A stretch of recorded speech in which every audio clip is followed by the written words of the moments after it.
Welcome. What you are about to watch is not science fiction, and it is not folklore.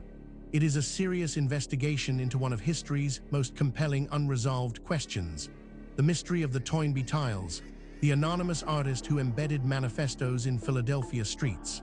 Across the world, in universities, research institutes, and field excavations, serious scholars are wrestling with evidence that does not fit the accepted story. Evidence that has been documented, measured, and peer-reviewed, and that still has no satisfying conventional explanation. We are going to look at that evidence carefully, without prejudice in either direction, not dismissing what is extraordinary, but not accepting it without scrutiny either. The truth, as always, is in the details. Beginning sometime in the early 1980s, a person in Philadelphia began embedding handmade tiles into the asphalt of busy intersections in the dead of night. The tiles were made from linoleum and a tar-like material, pressed flush with the road surface so that traffic would roll over them without detection. Each one carried a version of the same cryptic message: Toynbee Idea / in Movie E 2001 / RESURRECT DEAD / on planet Jupiter. Over the following 2 decades, approximately 130 tiles appeared in Philadelphia, New York City, and Washington, D.C. Most were ground to dust by passing vehicles before anyone thought to preserve them. Some tiles included additional panels, rants against the Philadelphia Inquirer, the New York Times, and hostile references to a shadowy group called the House of Thule. The creator was never identified. The installation method required a vehicle, a mechanism for embedding tiles into warm asphalt, and the nerve to work in the middle of major city intersections without detection for years. A 2011 documentary traced the tiles to a South Philadelphia man named James Morasco. Morasco died in 2003. New tiles appeared after his death. So who was really making them, and what did it mean to resurrect the dead on Jupiter? This is where our investigation begins. Stay with us, because the further we go into the evidence, the more extraordinary it becomes. The story you think you know is only the surface. Beneath it lies something far more remarkable. Let us begin. Before we examine the specific evidence, we need to step back and understand the context. This case does not exist in isolation. It sits within the world of history's most enduring unsolved crimes, and to properly evaluate what we are looking at, we need to understand the broader picture that surrounds it. Every unsolved crime is a failure, not just of the investigation, but of memory itself. The witness who might have placed the suspect at the scene has died. The physical evidence has degraded or been lost in a storage room. The lead detective retired 30 years ago. The files exist, but the institutional knowledge that made them legible is gone. Cold cases are, in a very literal sense, history events that have receded from the living present into the documentary past, accessible now only through records, artifacts, and the unreliable memories of survivors. And yet cold cases do get solved. The history of forensic science is partly a history of cold case resolution. Cases that sat dormant for decades until a new technology, DNA profiling, digital facial recognition, isotope ratio analysis, genealogical databases, provided the key that previous generations lacked. The Golden State Killer was identified 50 years after his first known crime by genealogical DNA matching. Multiple historic murders have been solved through mitochondrial DNA extracted from hair samples thought to be too old and degraded to yield any useful information. The past is not as sealed as it seems. What cold cases teach us about crime is often as important as solving them. They expose the limitations of investigative practice at their time, the tunnel vision that focused on the wrong suspect, the forensic contamination that destroyed evidence, the jurisdictional rivalry that prevented agencies from sharing information. Examining cold cases is an act of institutional self-examination, an attempt to learn, across decades, from the failures that allowed the perpetrator to walk free. This context matters because it tells us something important. What we are about to investigate is not an isolated curiosity. It is part of a pattern that researchers in multiple fields have been independently documenting for decades. And patterns in science demand explanation. With that foundation in place, let us now turn to the specific case at hand.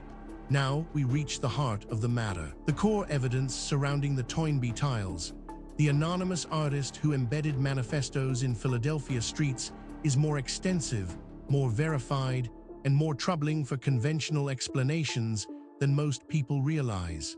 Let us walk through it systematically, fact by fact, and allow the evidence to speak for itself. We are not going to speculate here. Every point that follows is documented in peer-reviewed publications, official archaeological records, or government archives that are publicly accessible. The question is not whether these facts are real.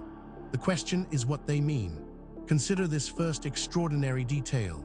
The Toynbee Tiles are handmade messages embedded in road asphalt in Philadelphia, New York City, and Washington, D.C., first documented in the early 1980s. Approximately 130 tiles were recorded before most were destroyed by road work and traffic. The tiles are constructed from linoleum, asphalt crack filler, and tar paper, pressed flush with the road surface and indistinguishable from asphalt at a glance. Surviving examples are preserved under protective barriers at several Philadelphia intersections. This single data point, if taken in isolation, might be set aside. Anomalies happen. Instruments malfunction. Researchers make mistakes. But as we continue, you will see that this is not an isolated anomaly. It is part of a consistent and documented pattern. But that is only the beginning. Researchers also discovered the tile's core message varies slightly across examples, but consistently references historian Arnold Toynbee, 1889–1975, the 1968 Stanley Kubrick film 2001, A Space Odyssey, and a directive to resurrect dead on planet Jupiter.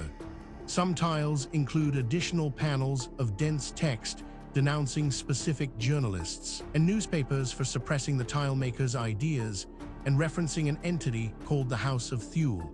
The mix of cosmological urgency and media grievance is consistent across all documented examples.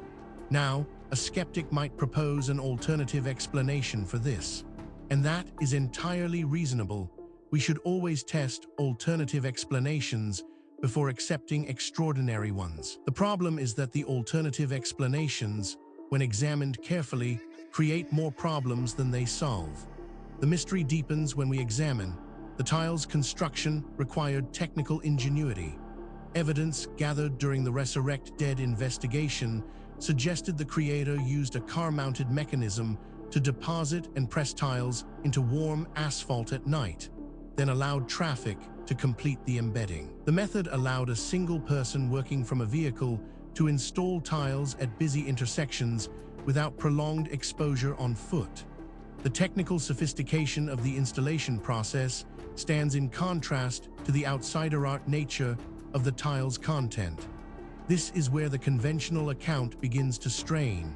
Each individual fact might be dismissed or minimized in isolation. But the cumulative weight of the evidence is another matter entirely.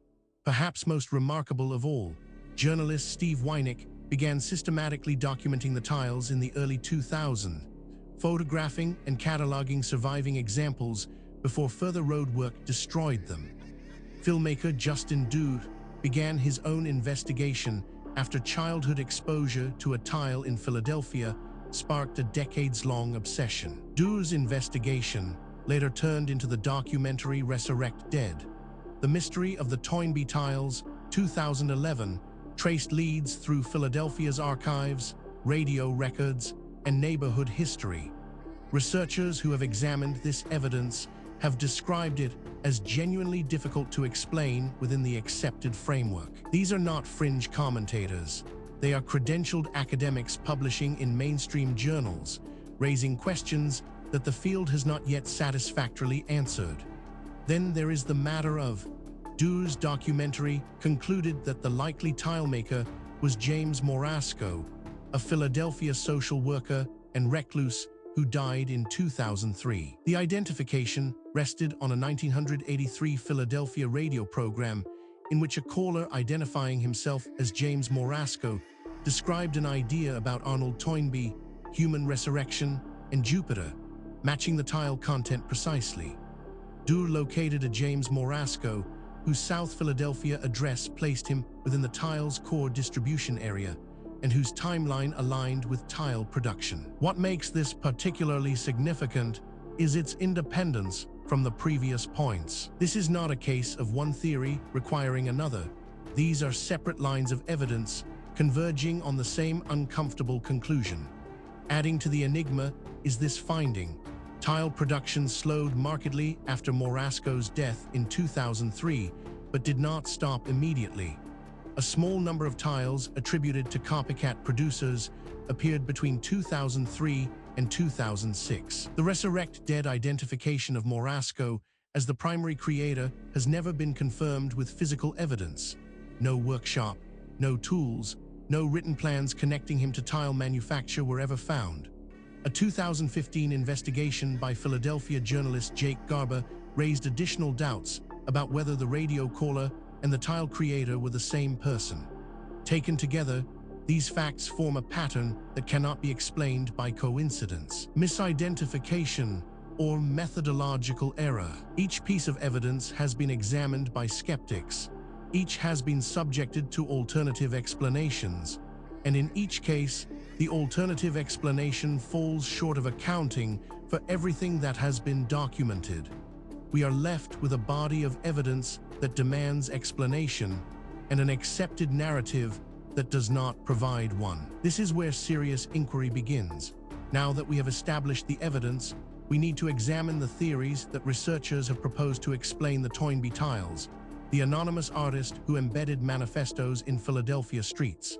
This is where the debate becomes most intense, because the theories reflect not just different interpretations of the same evidence, but fundamentally different assumptions about what is possible and what the past looked like. Understanding these theories is not just an academic exercise. Each one has been championed by serious researchers with genuine credentials, and each one captures something that the others miss. The truth, if it is ever established, will likely draw on elements of several. The first major explanation proposed by researchers holds that the most widely accepted identification, reached by Justin Durr's documentary investigation, is that James Morasco, a South Philadelphia social worker and recluse, made the tiles alone. Over roughly 2 decades, the 1983 radio call and Morasco's geographic location support this.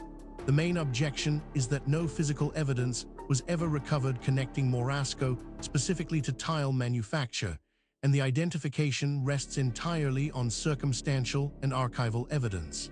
This interpretation has significant academic support and is backed by substantial evidence, but it is not without problems. Critics point out that it requires assumptions that go beyond what the evidence strictly supports, and that key predictions of this theory have not been confirmed by subsequent research. It remains contested, and the contest is productive.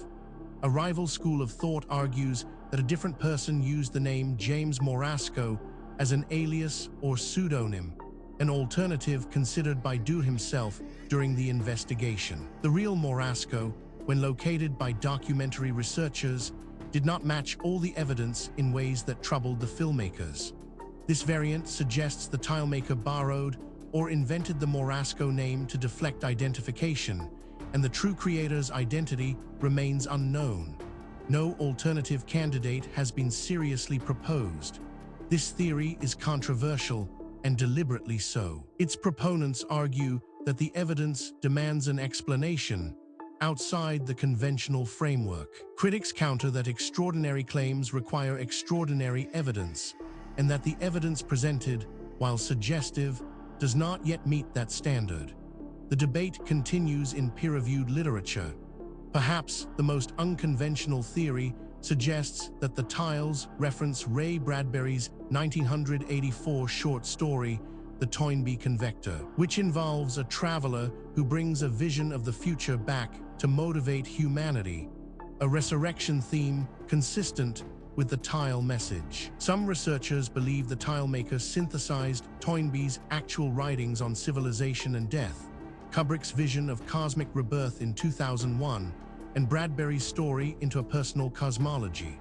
The main objection is that Bradbury's story postdates the earliest tiles, and the connection may be coincidental. What is striking about this debate is not merely that experts disagree. That is normal and healthy in science. What is striking is the quality of the disagreement. Serious researchers, working from the same body of evidence, reaching genuinely different conclusions. That level of fundamental disagreement, when it persists over decades, is a signal that something important has not yet been understood. The question is not which of these theories is right. The question is whether any of them is right, or whether the truth is something that none of the current frameworks has yet been able to capture. The case surrounding the Toynbee Tiles, the anonymous artist who embedded manifestos in Philadelphia streets, does not rest on speculation alone. What distinguishes this investigation from pure mythology is the existence of documented, physical, verifiable evidence, material that has been examined by credentialed researchers and whose authenticity is not seriously disputed. What is disputed is its interpretation. Let us review the most significant documented evidence as objectively as possible. We are not going to cherry-pick the data that supports a preferred conclusion.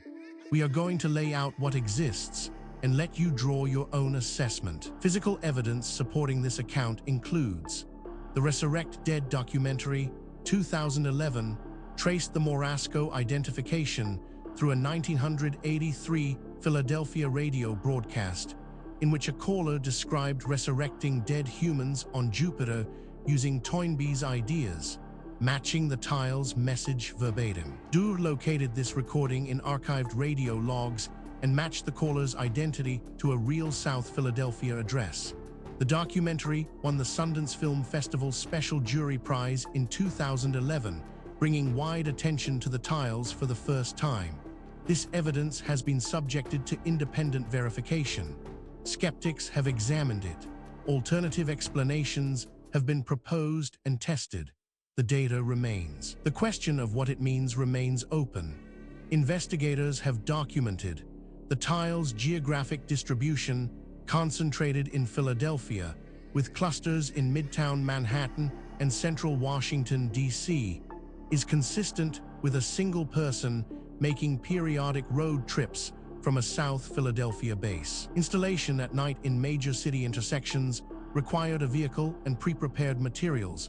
The consistency of tile construction across different cities over 20 years supports a single creator using a practiced and repeated method, not multiple independent producers. This evidence has been subjected to independent verification. Skeptics have examined it. Alternative explanations have been proposed and tested. The data remains. The question of what it means remains open.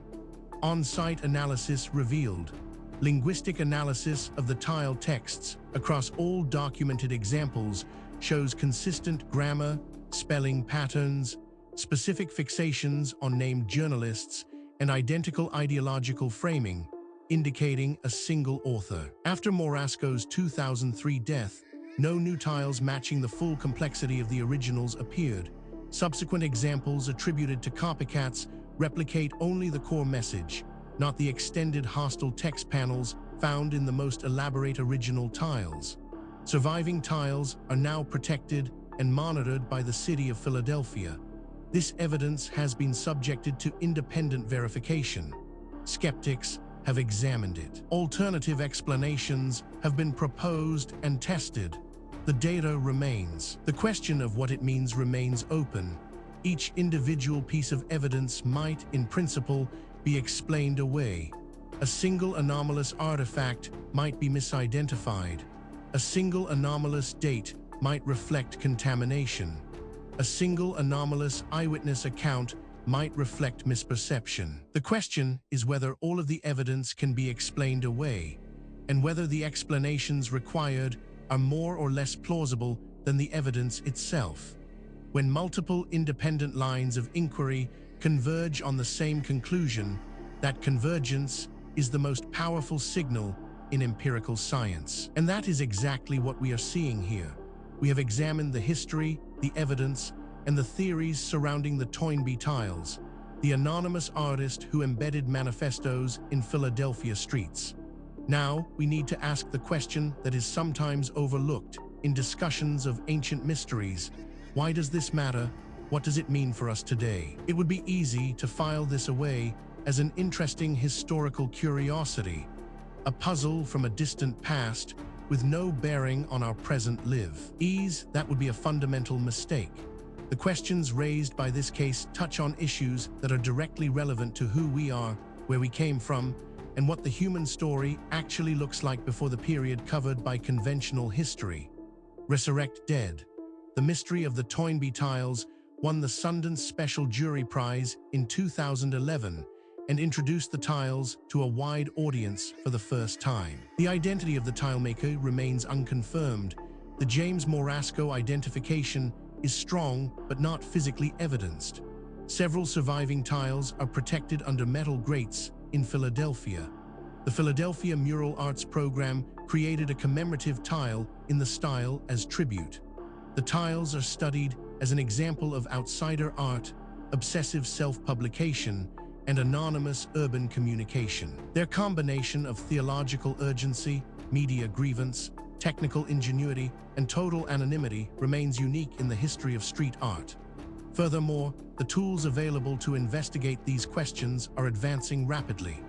Satellite imaging, ground-penetrating radar, ancient DNA analysis, isotopic tracing, and deep-sea sonar are all providing capabilities that previous generations of researchers could only dream of. Cases that were genuinely unresolvable 10 years ago are now open to new analysis, and the findings, consistently, are expanding rather than contracting the mystery.